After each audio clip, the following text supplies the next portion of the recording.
కొమరవెల్లి గురించి నా long video చూడకపోతే చూసియండి. మేము కొమరవెల్లి అంటే వెళ్ళాము మల్లన్న స్వామి దర్శనానికి. టెంపుల్ అయితే చాలా బాగుందండి. చాలా పీస్ఫుల్గా కూడా ఉంది. మేము సాటర్డే వెళ్ళాము, అందుకే అసలు రష్ అంటూ లేదు. నాకు మెయిన్గా ఇక్కడ నచ్చింది ఏంటంటే పట్నాలు వేయడం అండి. అక్కడ అసలు పట్నాలు వేస్తుంటే 2 కళ్ళు సరిపోలేదు. ఒక 2-3 ఫ్యామిలీస్ వేయించుకున్నారనమాట. నేనైతే అస్సలు అక్కడ నుంచి కదలలేదు. ఇది సిద్దిపేటలో ఉందండి కొమరవెల్లి మల్లన్న. బస్సు ఫెసిలిటీ కూడా చాలా ఫ్రీక్వెన్సీగానే బస్సెస్ అంటూ వస్తున్నాయి. జేబీఎస్ నుంచి డైరెక్ట్గా బస్ అంటూ ఉందండి. అక్కడ నుంచి 30 రూపీస్ ఇస్తే ఆటో వాళ్ళు టెంపుల్ దగ్గరకు తీసుకెళ్తారు. చాలా బాగుంది టెంపుల్ అయితేను. దేవుడి దర్శనం కూడా మాకు బాగా అయ్యిందండి. చాలా బాగా అనిపించింది. టెంపుల్ దగ్గరకు వెళ్ళంగానే మనస్ఫూర్తిగా ప్రశాంతంగా ఉంది నిజంగానే.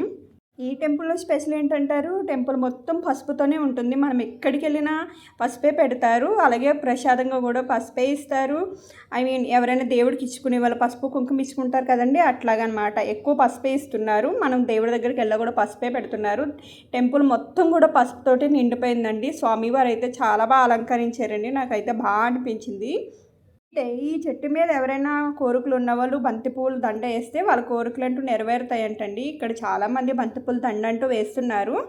చాలా బాగుంది టెంపుల్ అయితే. చాలా ప్రశాంతంగా అయింది దర్శనం కూడా. మాకు జర్నీ కూడా చాలా బాగా అయింది. ఇంతేనండి. నా వీడియో నచ్చితే లైక్ కొట్టండి, షేర్ చేయండి, సబ్స్క్రైబ్ మాత్రం మర్చిపోకండి. Bye bye. మరొక వీడియోతో కలుద్దాం.